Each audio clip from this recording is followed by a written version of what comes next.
तो आज हम बात करेंगे एसएससी सीजीएल में सिलेक्ट होने के बाद में डॉक्यूमेंट वेरिफिकेशन का प्रोसीजर क्या रहता है और मेडिकल फिटनेस टेस्ट का प्रोसीजर क्या रहता है, कौन कौन से टेस्ट होते हैं एंड डीवी के अंदर कौन कौन से डॉक्यूमेंट रिक्वायर्ड होते हैं।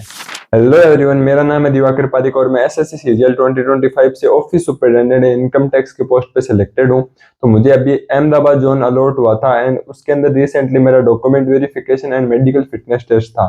तो उसका पूरा प्रोसीजर क्या था, कौन कौन से डॉक्यूमेंट रिक्वायर्ड थे एंड मेडिकल फिटनेस टेस्ट में कौन कौन से टेस्ट हुए एंड उसका पूरा प्रोसीजर क्या था, इस सब के बारे में हम बात करेंगे।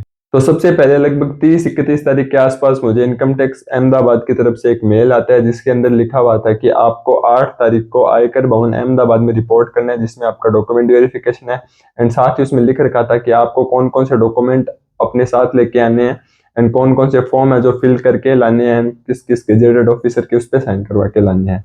तो डॉक्यूमेंट्स की बात करें तो सबसे पहले हमारे 10th एंड 12th की मार्कशीट विद सर्टिफिकेट एंड जो हमारे तीनों साल की ग्रेजुएशन की मार्कशीट है या फिर आपके सारे सेमेस्टर की जो ग्रेजुएशन की मार्कशीट होती है वो, एंड उसके साथ के आप जो यूनिवर्सिटी से आपको जो डिग्री मिलती है वो, एंड उसी के साथ जो फोटो वाली आइडेंटिटी कार्ड होता है जैसे Aadhaar card, PAN card, driving licence, passport, उनमें से एक चीज मांगी थी लेकिन मैं आपको सजेस्ट करूंगा कि 3-4 आईडी अपने साथ लेके जानी है क्योंकि और भी फॉर्म के अंदर हमारी आईडी प्रूफ लगते हैं।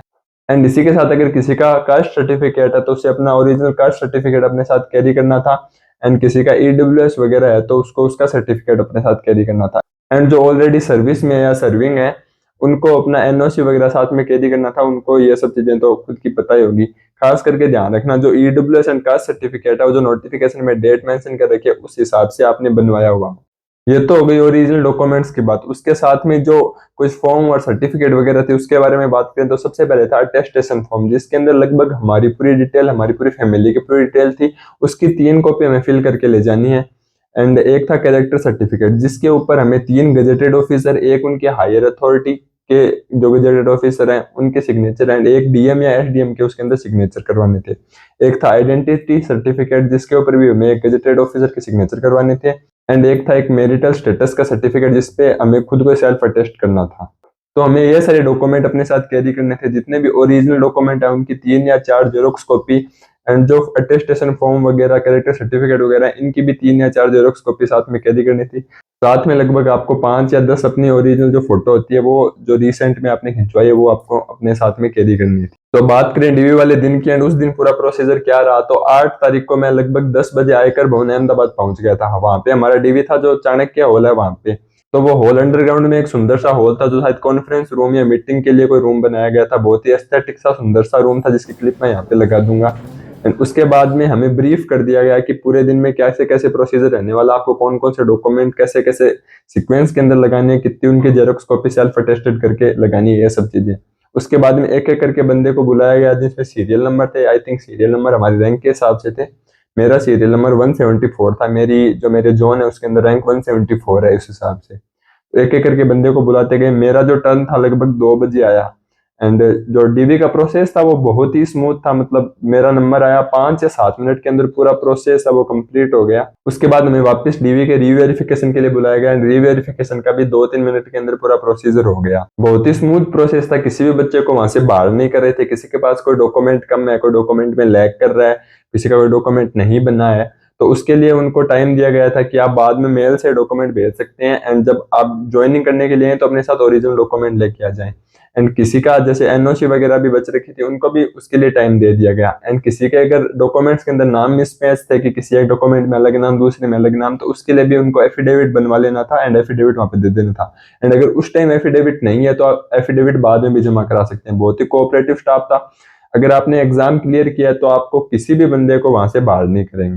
तो डीवी का पूरा प्रोसीजर कंप्लीट हो गया एंड लास्ट में जो सभी बच्चे बाहर आए उनको एक एक फॉर्म दिया गया जिसमें लिखा था कि आपका जो मेडिकल है वो कौन से हॉस्पिटल में एंड किस तारीख को होगा। जो हमारा मेडिकल है वो हमारी जोन के अंदर ही करवाया गया। वहीं पे एक हॉस्पिटल हमें अलॉट किया गया था कि इस हॉस्पिटल में आपका होगा।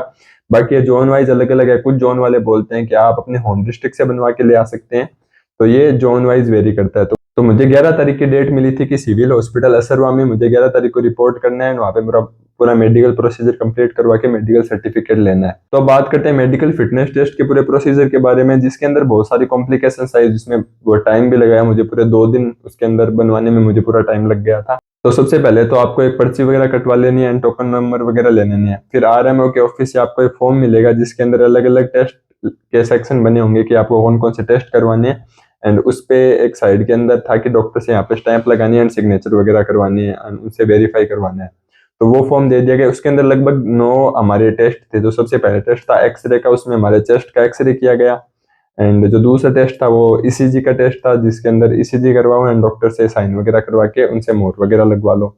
एंड जो अगला टेस्ट था वो आई का विजन का टेस्ट था, जिसके अंदर सबसे ज्यादा कॉम्प्लिकेशंस थे, सबसे ज्यादा बच्चों को रेफर टू बोर्ड किया गया। किसी का कलर ब्लाइंडनेस था, किसी के विजन में दिक्कत थी, जैसे किसी का पावर ज्यादा था, उनको रेफर टू बोर्ड कर रहे थे। एंड यहाँ पे मैं आपको एक चीज क्लियर कर दूं कि रेफर टू बोर्ड करने का मतलब कहीं भी ये नहीं है कि आपको उसे अनफिट कर रहे हैं, प्रोसेस से बाहर कर रहे हैं, ऐसा कुछ नहीं है। रेफर टू बोर्ड करने का मतलब कि आपके शरीर में ये सारी दिक्कतें हैं एंड जो बोर्ड बैठेगा उस दिन वो बोर्ड आपको पूरा वेरीफाई करेगा एंड आपको फिट कर देगा एंड सर्टिफिकेट दे देगा। क्योंकि इनकम टैक्स के अंदर किसी भी बच्चे को मेडिकल अनफिट नहीं करते हैं, इस चीज से वजह से बाहर नहीं करते हैं, क्योंकि इसके अंदर ऐसा कुछ है ही नहीं कि आपको कलर ब्लाइंडनेस नहीं होना चाहिए, विजन इतना होना चाहिए।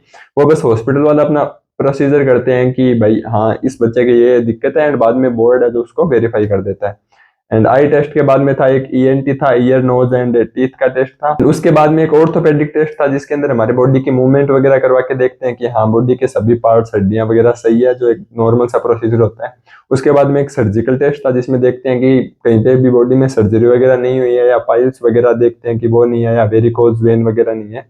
तो ये सारी चीज देखते हैं। इसमें भी किसी को मतलब बाहर नहीं किया, मैंने नहीं देखा कि किसी को बाहर किया था। एंड उसके बाद में था जो साइकेट्रिक टेस्ट था, जिसके अंदर नॉर्मल पूछते हैं कि आपको कोई प्रॉब्लम नहीं है, आपकी फैमिली में किसी को मेंटली कोई प्रॉब्लम नहीं है, तो उसमें भी किसी को बाहर नहीं किया था। एंड जो फीमेल्स थी उनको इसके साथ एक गायनो का टेस्ट भी करवाना था। यह सब करवाने के बाद में हमें एक मेडिकल ऑफिसर से उसका मेडिकल ओपिनियन बनवाना था कि हाँ भाई हम मेडिकली फिट हैं। तो ये पूरा प्रोसीजर है, उसमें हमारा पूरा एक दिन लग गया था। मतलब बहुत लंबा प्रोसीजर था, बहुत बड़ा हॉस्पिटल था कि एक बिल्डिंग से दूसरी बिल्डिंग में दूसरा टेस्ट करवाने के लिए तीसरी बिल्डिंग में जाओ, ऐसे करके। तो उस दिन आरएमओ के साइन नहीं हो पाए एंड हमारा सर्टिफिकेट नहीं बन पाया। तो नेक्स्ट डे हम 2 बजे गए वहां पे आरएमओ के ऑफिस में, तो पूरा उन्होंने सर्टिफिकेट वगैरह बना दिया। एंड सर्टिफिकेट बनाने के बाद में एक अच्छी चीज ये थी कि वो लोग खुद ही हमारे जो इनकम टैक्स डिपार्टमेंट है उसके अंदर सबमिट कर रहे थे, हमें सबमिट करने के लिए नहीं जाना था। तो ये एक अच्छी चीज थी।